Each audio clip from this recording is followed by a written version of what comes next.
Assalamualaikum warahmatullahi wabarakatuh. Berjumpa kembali di channel Keluarga Misterius. Semoga kita dan kalian semua selalu dalam lindungan Allah Subhanahu wa taala. Diberikan kesehatan, dimudahkan rezekinya, dan dilancarkan dalam segala urusan apapun.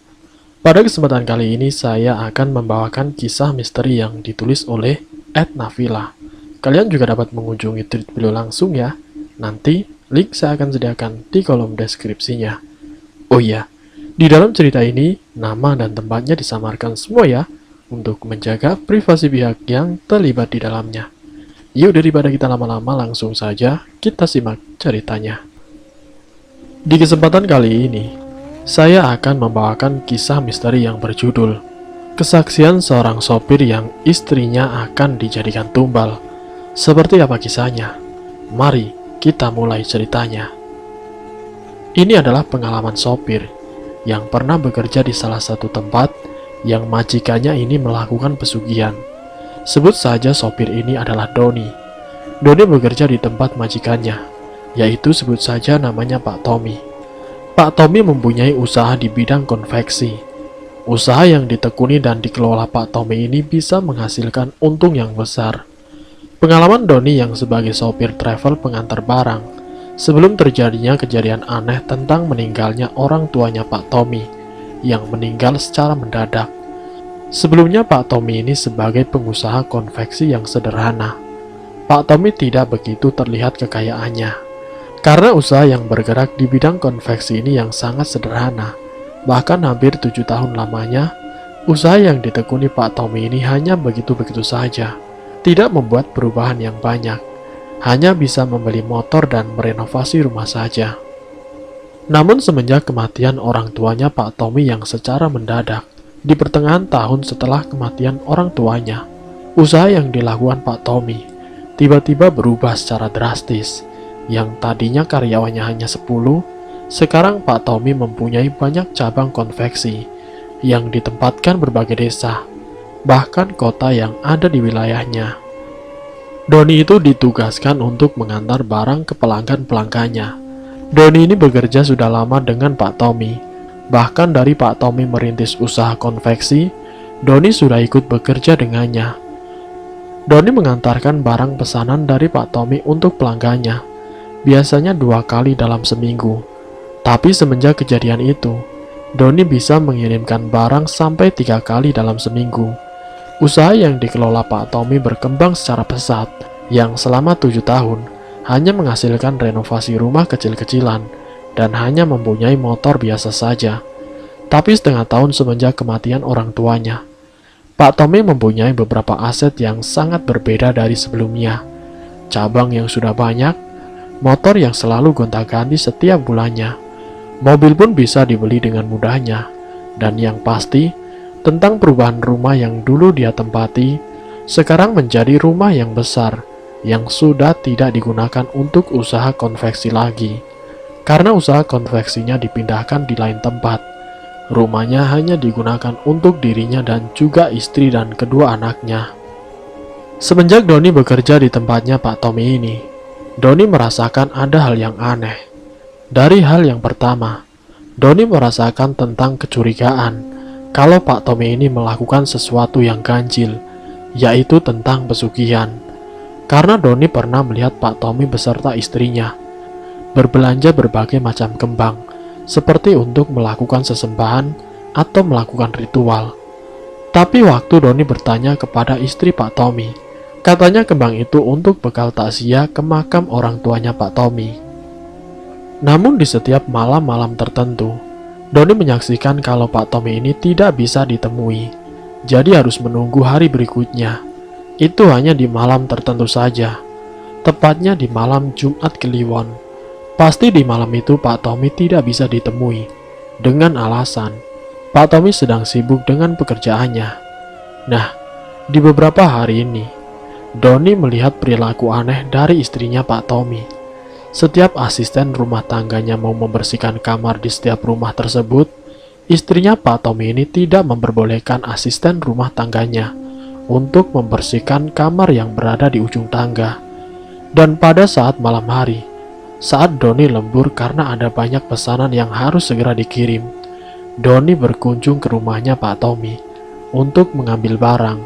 Sesampainya di rumah tersebut, Doni merasakan hawa yang sangat berbeda, hembusan angin yang kencang, yang tidak seperti biasanya. Namun Doni pun memberanikan diri masuk ke rumah tersebut.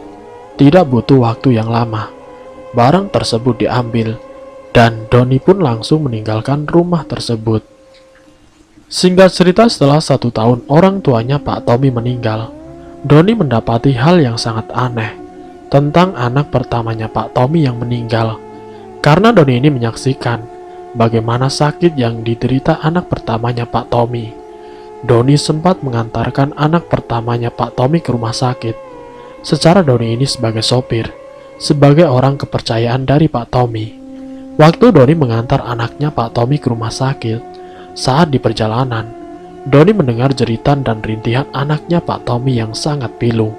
Sebelum dia jatuh sakit, Doni pernah mendengar cerita dari anak pertamanya Pak Tommy. Katanya dia pernah didatangi oleh makhluk yang berukuran besar, dan makhluk itu seakan-akan ingin memakannya dan juga menjengkramnya.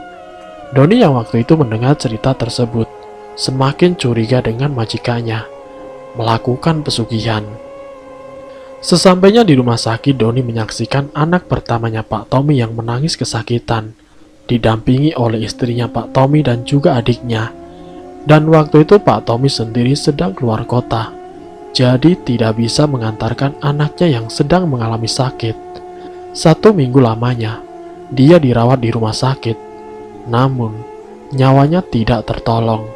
Seminggu sebelumnya keadaan anak pertamanya Pak Tommy ini sehat-sehat saja.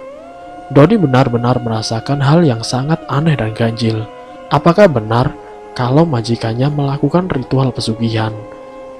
Kekayaan yang dimiliki Pak Tommy sekarang tidak bisa diukur dan dihitung.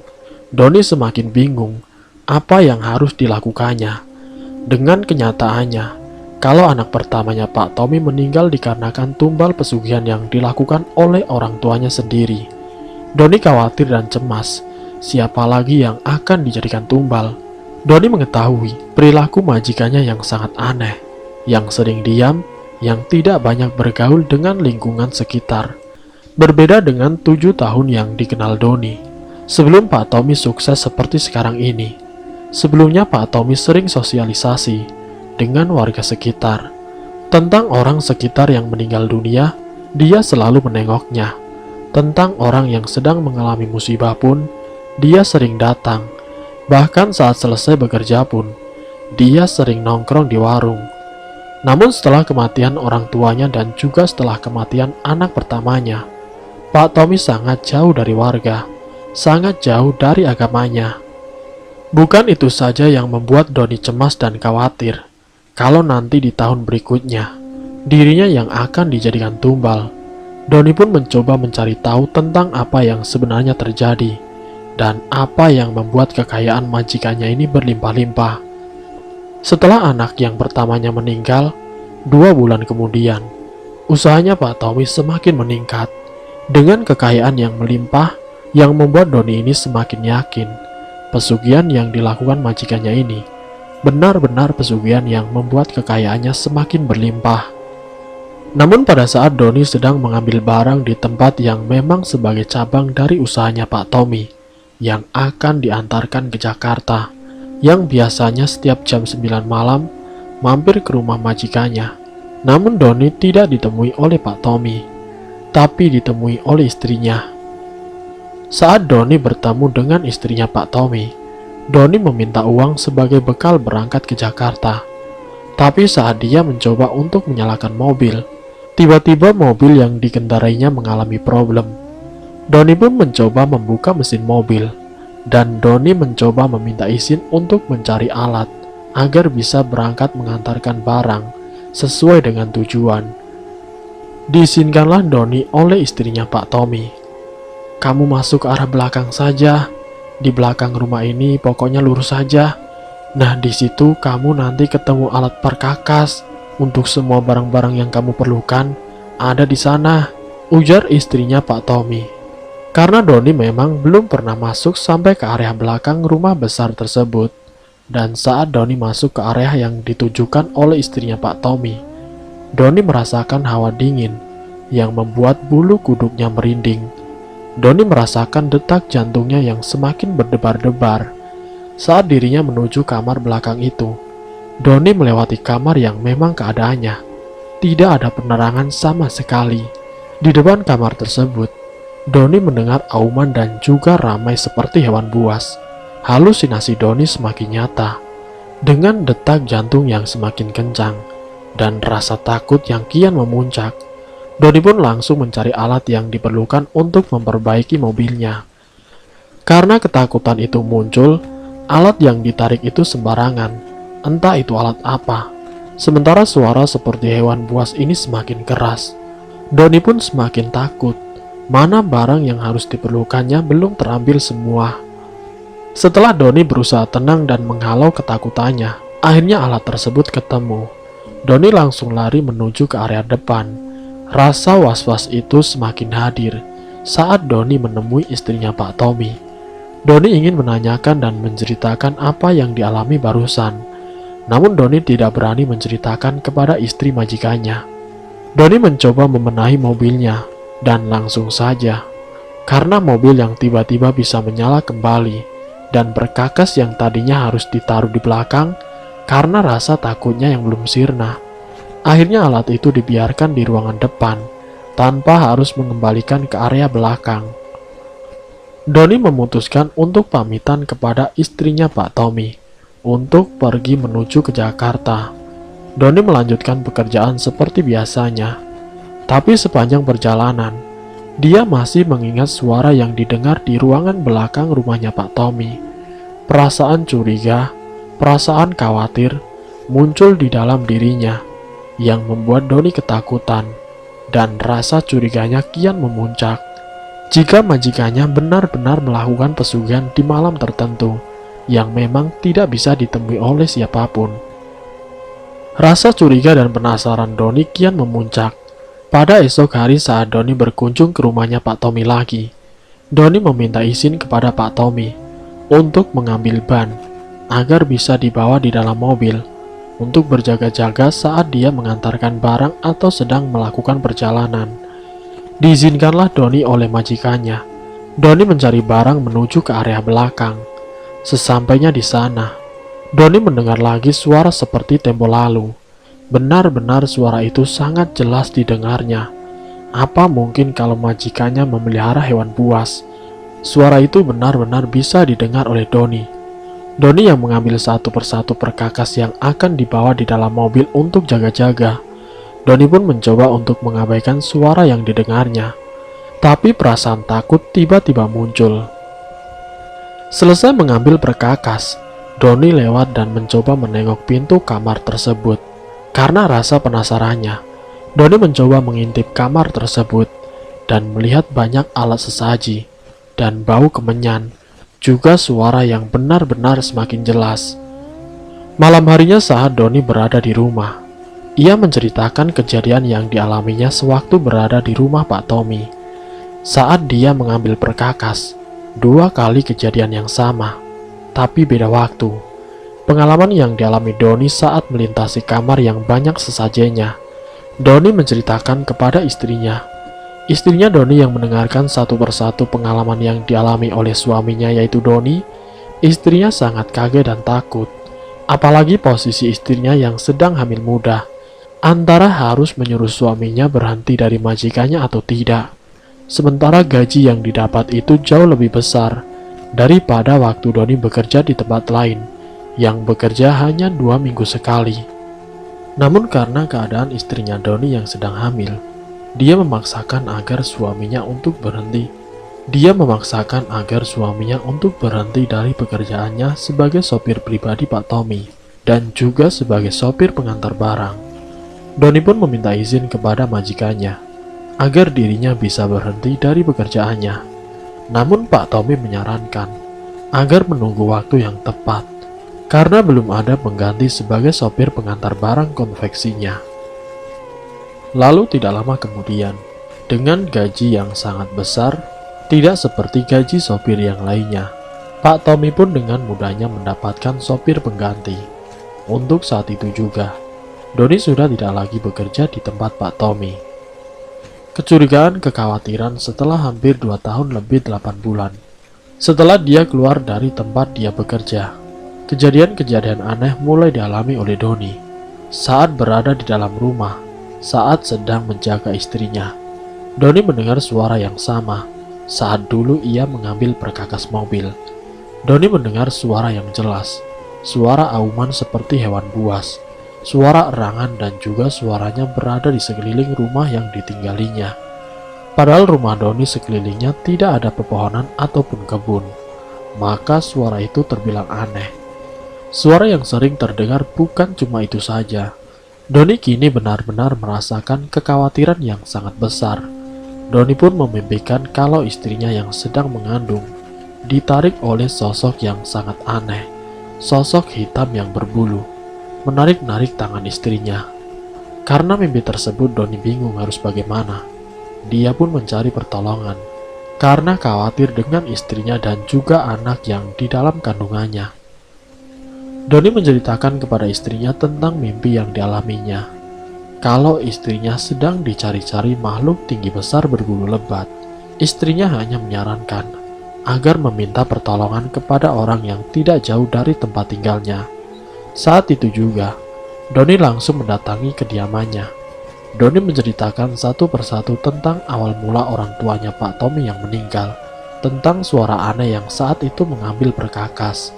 Satu persatu semua dijelaskan, dan Doni pun menceritakan tentang mimpinya, kalau istrinya itu ditarik oleh sosok yang berbulu hitam. Lalu kemudian Pak Ustadz itu pun memberikan suatu pelajaran yang harus dilakukan agar dirinya bisa terlepas dari majikannya. Mungkin istrinya Doni sudah menjadi incaran Pak Tommy yang nantinya akan dijadikan tumbal pesugihan.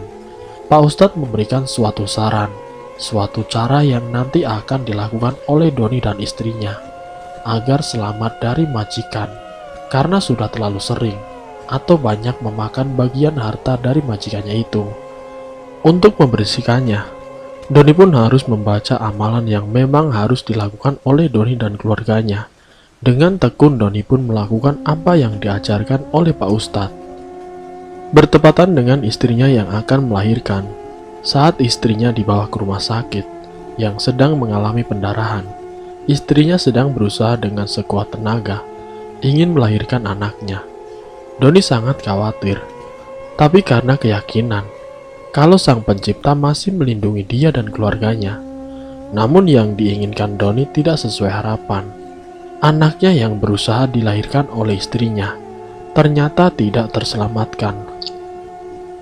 Namun ternyata setelah anaknya Doni meninggal, ada bagian keluarga sopir barunya Pak Tommy yang meninggal dunia juga. Entah itu kebetulan atau tidak. 1 tahun tepat setelah anaknya Doni meninggal. Apakah itu dikarenakan tumbal dari majikannya, atau memang sudah menjadi takdir daripada kematian keluarga si sopir itu? Di tahun berikutnya, sopir yang menggantikan Doni juga meninggal dunia karena kecelakaan saat mengantarkan barang. Entah kebetulan atau tidak, mulai dari orang tuanya Pak Tommy, anaknya Pak Tommy yang pertama, anaknya Doni, keluarga dari sopir barunya, bahkan sopir itu sendiri meninggal. 1 tahun setelahnya, ada yang meninggal. 1 tahunnya lagi, 1 tahunnya lagi, pasti ada orang yang meninggal lagi. Sampai saat ini, Doni sangat yakin kalau Pak Tommy mantan majikannya telah melakukan pesugihan. Namun bukan hanya tentang 5 korban tersebut. Beberapa tahun semenjak Doni sudah tidak bekerja dengan Pak Tommy, Doni sering mendengar tentang orang-orang terdekat yang berhubungan dengan Pak Tommy pasti akan meninggal secara mendadak. Entah itu dari karyawan konveksinya ataupun dari keluarga karyawan yang bekerja. Banyak yang menjadi tumbal pesugihan dari Pak Tommy. Dari cerita yang baru saja saya sampaikan, semoga bisa diambil sisi positifnya. Tentang mimpi yang dialami Doni, Doni yakin kehadiran Sang Pencipta, bahwa segala sesuatu baik buruknya sudah ditentukan oleh Sang Maha Pencipta. Semoga apa yang saya sampaikan bisa memberikan wawasan untuk kita semua. Terima kasih untuk kalian yang sudah mampir di channel kami. Jika kalian tertarik dengan video kami, silakan tekan tombol like, share, dan komen. Tekan subscribe untuk mengikuti video-video kami yang selanjutnya. Wassalamualaikum warahmatullahi wabarakatuh.